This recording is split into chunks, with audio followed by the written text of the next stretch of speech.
Bismillahirrahmanirrahim. Assalamualaikum warahmatullahi wabarakatuh. Alhamdulillahilladzi 'allama bil qalam. 'Allamal insana ma lam ya'lam. Salatullahi wa salamu ala Rasulillah wa ala alihi wa ashabihi wa mawalah. Wala haula wala quwwata illa billah. Amma ba'd. Wa qala ta'ala a'udzu billahi minasy syaithanir rajim. Bismillahirrahmanirrahim.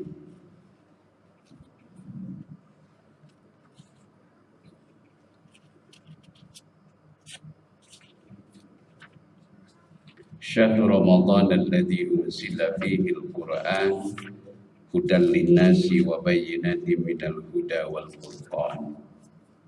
Wa qala ta'ala afala yatadabbaruna al-Qur'an walau kana min 'indi ghairillah lawajadu bihi ikhtilafan katsira. Sadaqallahul azim. Para shaimin dan shaimat jamaah salat qiyam Ramadan atau sholat tarawih yang dirahmati Allah. Sungguh nikmat kita berada di bulan suci Ramadan ini. Tanpa terasa malam hari ini kita sudah berada di malam yang ke-16.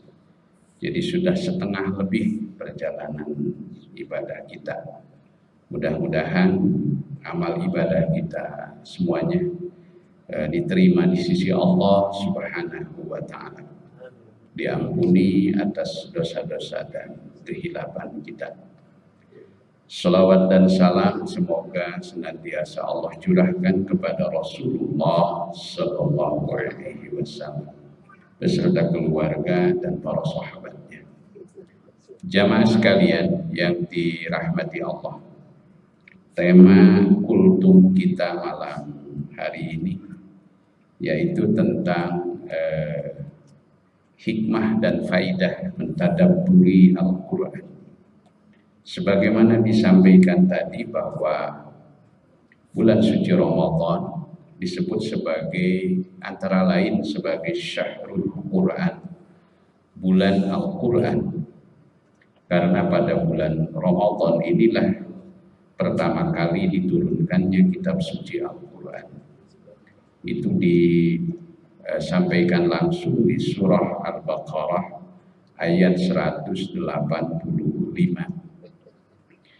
Karena itu maka di bulan suci ini salah satu amalan yang paling utama adalah amalan apa yang disebut oleh Dr. Yusuf Al-Qaradawi rahimahullah dalam buku beliau At-Ta'ammul Ma'al Quran, berinteraksi dengan kitab suci Al-Quran. Bahkan dalam bukunya itu beliau meriwayatkan, mengutip beberapa hadis. Di bulan suci Ramadan ini hampir setiap malam malaikat Jibril alaihi salam berkunjung kepada Nabi untuk melakukan semacam dirasah Al-Quran, tadarus Al-Quran. Maka jamaah sekalian, di antara bentuk at-ta'ammul ma'al Quran, berinteraksi dengan Al-Quran, itu setidaknya ada 4 kalau kita inventarisir. Yang pertama disebut namanya tilawah. Tilawah ya, itu terambil dari kata tala yatlu tilawatan. Itu artinya membaca. Banyak ayat yang menjelaskan tentang tilawah ini. Di antaranya misi Rasulullah sallallahu alaihi wasallam sendiri yang pertama kali itu adalah tilawah. Yatlu alaihim ayatih, yang membacakan kepada mereka ayat-ayatnya. Tilawah itu artinya membaca, tapi yang dibaca penekanannya lebih kepada huruf itu yang dibaca. Karena itu dalam tilawah maka kita dididik dan dilatih untuk membiasakan membaca Al-Quran secara harfiah, mulai dari mengenal huruf hijaiyah. Kemudian kita juga diarahkan untuk belajar tajwidnya, makhrajnya dulu, yaitu fonetik, semacam fonetik. Makhraj itu tempat keluarnya huruf. Kemudian juga panjang pendeknya huruf, hingga sampai kepada nada dari bacaan kita. Kemudian di situ kita dianjurkan bahwa salah satu ciri hamba Allah yang mulia itu adalah yatsluna ayatillah haqqa tilawati. Mereka membaca kitab Allah dengan sebenar-benarnya bacaan. Ulaika yu'minuna bih. Jadi inilah yang pertama.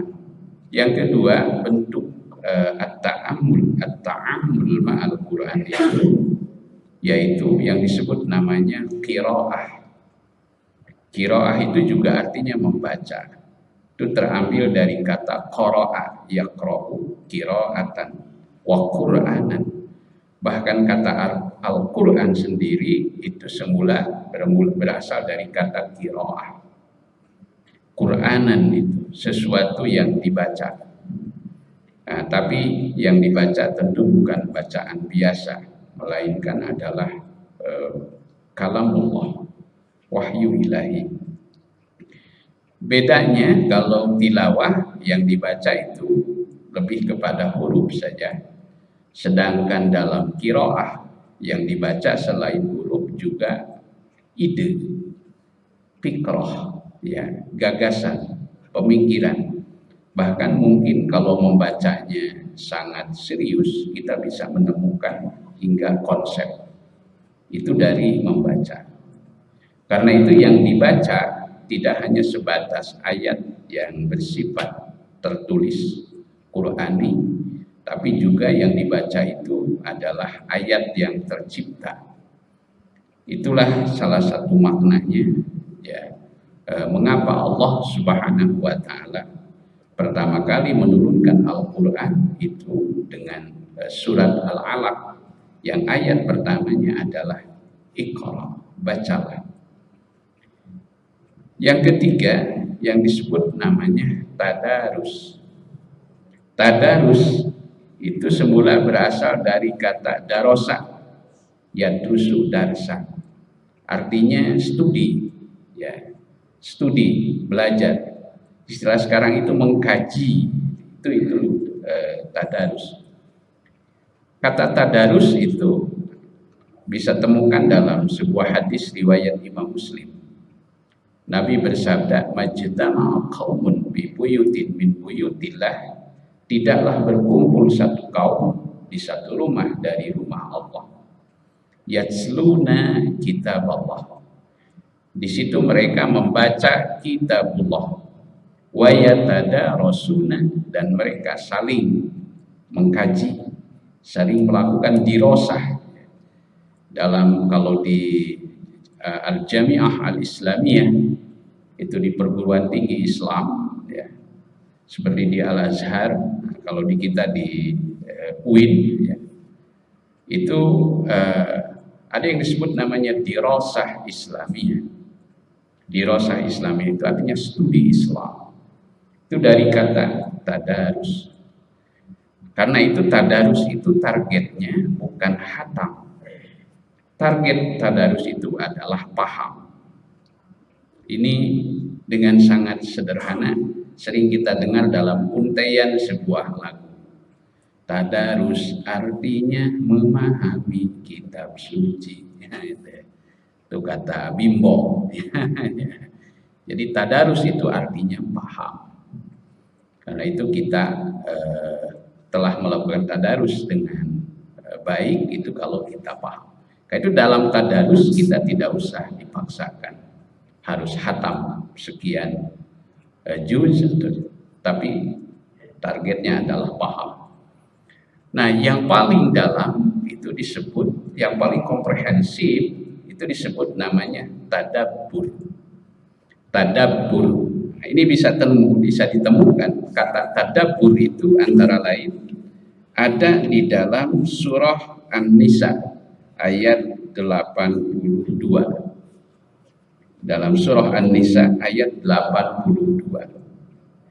Allah Ta'ala berfirman, "Afala yatadabbarunal Qur'an." Mengapa mereka tidak mau mentadabburi Al-Qur'an? Siapa mereka di sini? Adalah orang-orang munafik. Jadi orang-orang munafik juga mereka sering berinteraksi dengan Al-Qur'an. Tapi mereka tidak sampai kepada apa yang disebut mentadabburi Al-Qur'an. Karena itu tak jarang hasil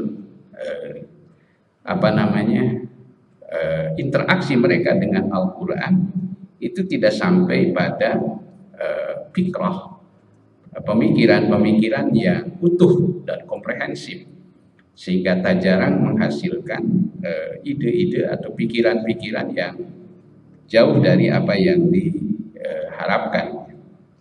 Karena apa? Karena mereka itu tidak melakukan tadabbur. Maka Allah berfirman, "Afala yatadabbarunal Qur'an." Mengapa mereka tidak mau mentadabburi Al-Qur'an? Walau kana min 'indi ghairillah. Sebab jika seseorang benar-benar melakukan tadabbur Al-Qur'an, mereka pasti akan sangat meyakini bahwa Al-Qur'an itu benar-benar bersumber dari Allah Subhanahu wa Ta'ala. Sebab jika Al-Quran bukan datang dari Allah, walau kana min 'indi ghairillah, jika dia terbukti datang dari selain Allah, lawajadu bihi ikhtilafan katsira, niscaya mereka akan mendapati di dalamnya itu banyak perselisihan, banyak berikhtilafan. Karena yang sering kali berselisih, berikhtilaf itu adalah pikiran-pikiran subjektivitas manusia.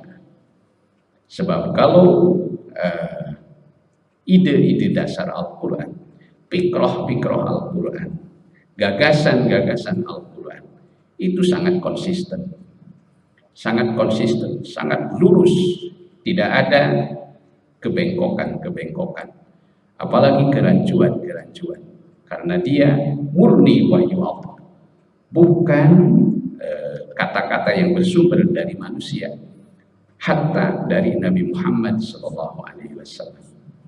Nabi Muhammad sendiri itu hanya sebagai sambung lidah saja dari Allah Subhanahu wa Ta'ala. Jadi Al-Quran itu murni dari Allah. Sebab jika Al-Quran ada tersisipi sesuatu yang datang selain dari Allah, pasti di dalamnya akan banyak ikhtilaf, perikhtilafan, perselisihan.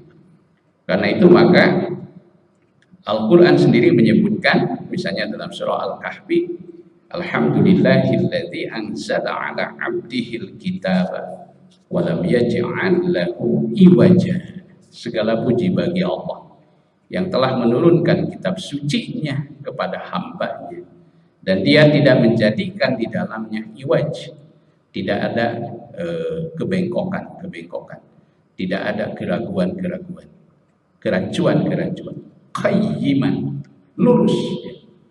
Ada seorang ulama yang ingin selalu konsisten, maka disebut namanya Ibnul Qayyim rahimahullah. Jamaah sekalian yang dirahmati Allah Subhanahu wa Ta'ala. Nah, sedikit saya ingin mengupas agak dalam tentang makna tadabbur. Tadabbur itu ternyata berasal dari kata dabaro, yadbaru, duburon.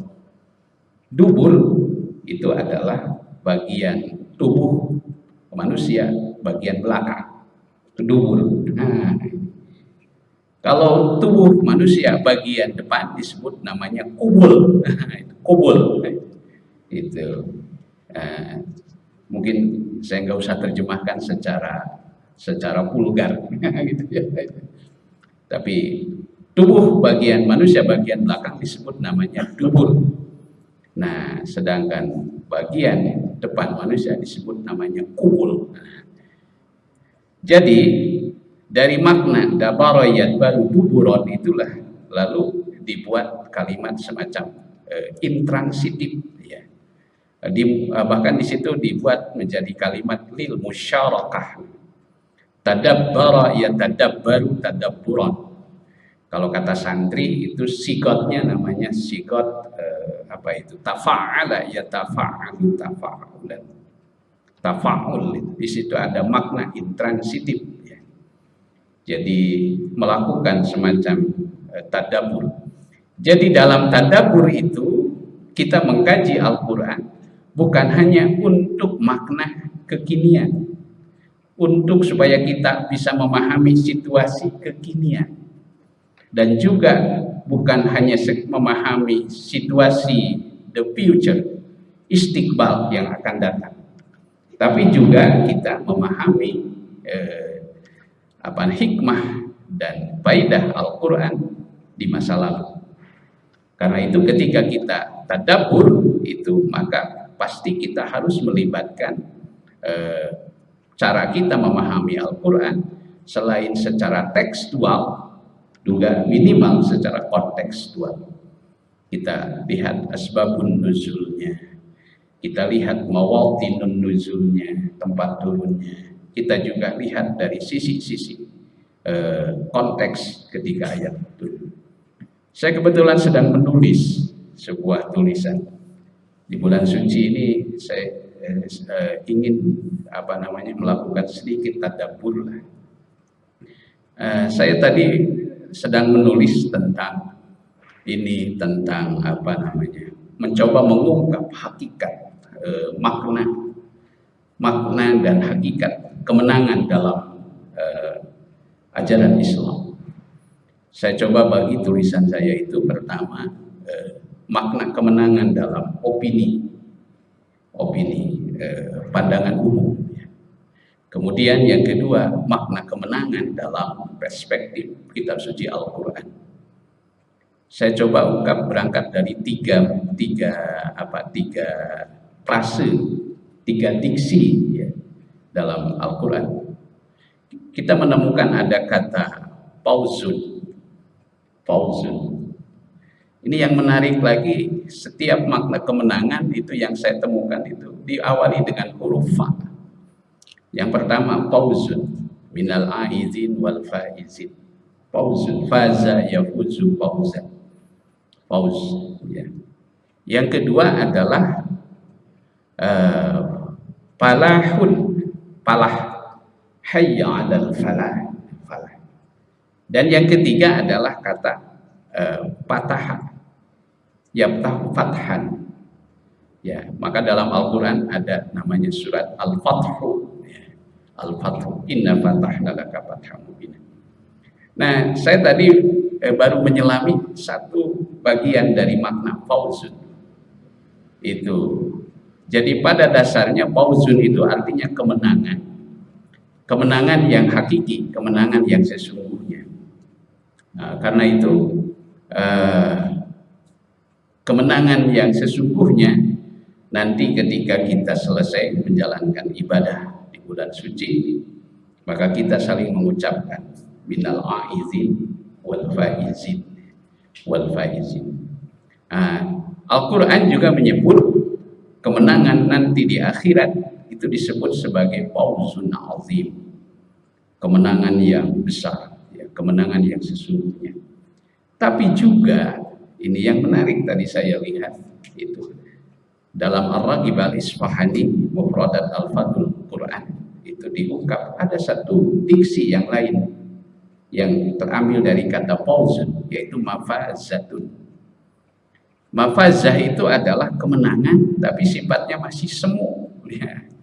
Yang terkadang itu dilihat secara sekilas orang-orang munafik mengklaim sebagai suatu kemenangan ketika mereka berhasil mengungkap suatu fakta yang tidak sebenarnya, tapi mereka seolah mengungkap seakan-akan itu adalah yang sebenarnya.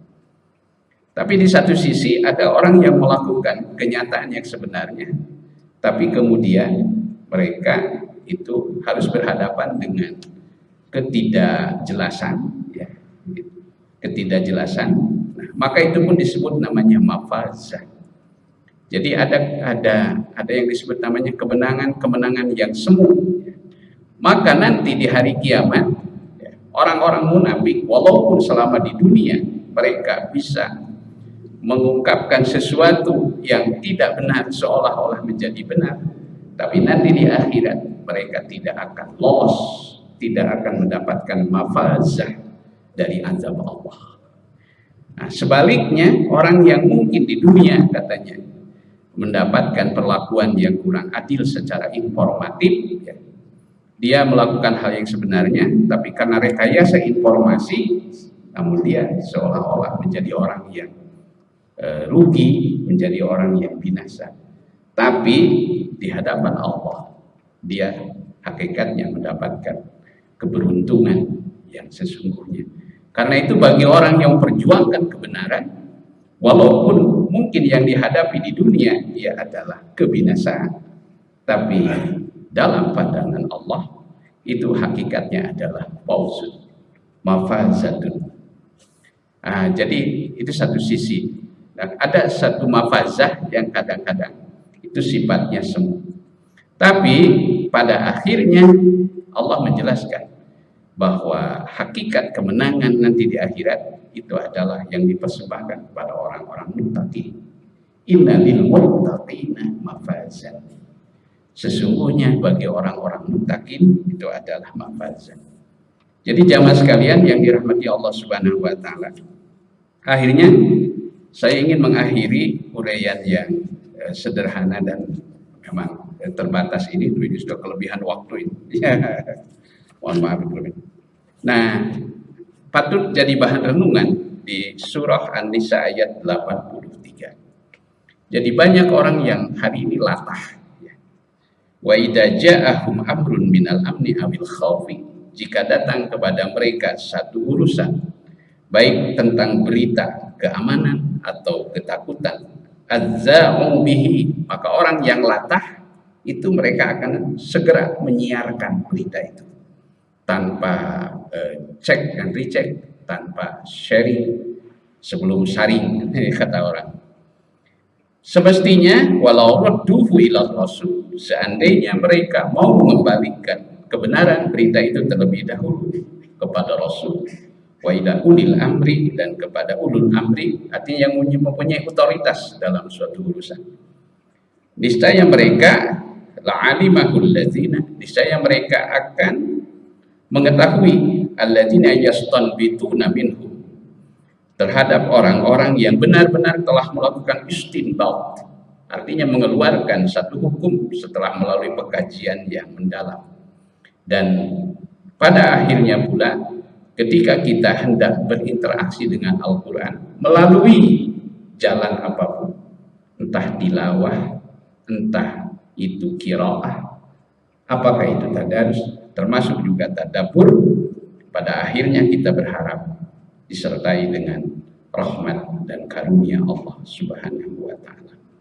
Walaula fadlullahi 'alaikum wa rahmatuhu, sebab jika bukan karena karunia Allah dan rahmatnya, lattaba'tum syaitan, niscaya kamu akan terjebak mengikuti syaitan. Illa qalilan, kecuali sedikit orang yang selamat dari jebakan syaitan. Karena itu jamaah sekalian, dalam situasi yang sangat krusial seperti menyangkut kemaslahatan kebangsaan, maka dulu para petinggi dan pendiri negara yang kita cintai, maka mereka telah mencontohkan kepada kita dengan menyatakan satu kalimat penting dalam pembukaan Undang-Undang Dasar 45, atas berkat rahmat Allah Subhanahu wa taala. Kata-kata rahmat dan berkah Allah itu bukan kata-kata biasa, dan itu merupakan inti dari pencarian kita di bulan suci Ramadan ini. Mudah-mudahan dengan rahmat dan berkah Allah Subhanahu wa taala kita akan senantiasa mendapatkan rahmat, berkah dan maghfirahnya di bulan suci Ramadan ini, sehingga kita lepas dari Ramadan, kita akan mendapatkan kemenangan yang hakiki sebagaimana yang digambarkan Allah Subhanahu wa taala. Terima kasih atas perhatiannya. Mohon maaf kekurangan dan kehilapan. Aku qouli hadza wa astaghfirullah li wa lakum. Wassalamualaikum warahmatullahi